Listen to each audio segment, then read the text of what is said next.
Love you, Ma.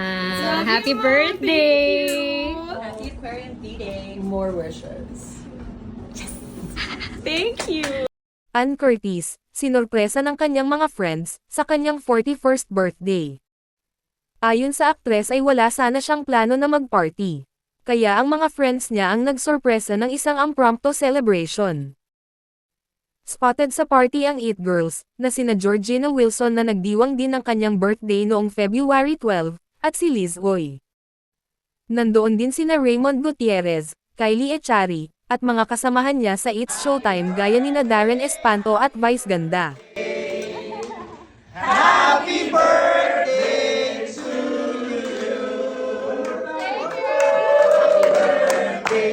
you. Happy birthday to you. Happy birthday to you. Happy birthday, happy birthday, happy birthday to you. Happy birthday, Sex Mom Ann!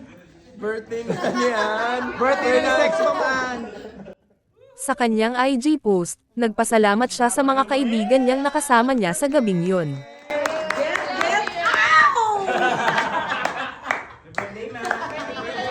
Busy ang aktres ngayon. Kaliwat kanan na trabaho ang inaatupag ngayon ni Ann.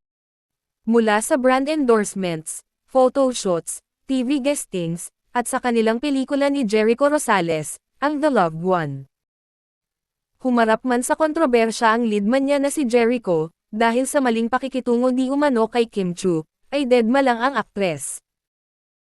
At tuloy pa rin sa pag-promote ng kanilang pelikula hindi lang dito sa Pilipinas, kundi pati na rin sa ibang bansa. Siyempre, hindi magpapahuli ang kanyang partner in life, ang kanyang asawa na si Erwan Heussaff, na nagbahagi ng isang video montage ni Ann sa mga adventures niya sa iba't ibang panig ng mundo.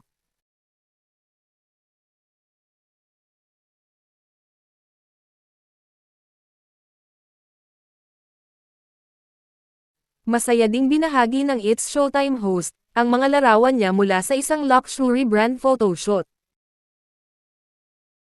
Ayon sa aktres, ay hindi raw totoo na sinabi niya ang iconic line na, "I can buy you, your friends, and this club."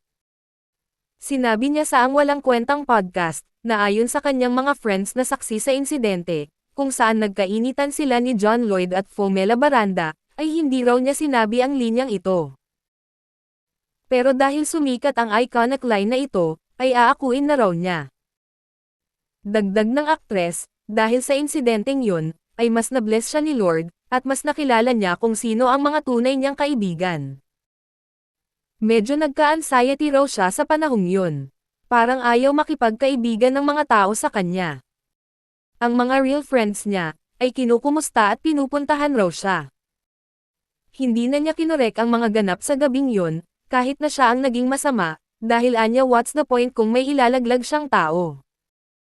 Okay na raw yun, at ang naging kapalit naman ay mas lalo raw siyang blessed ngayon.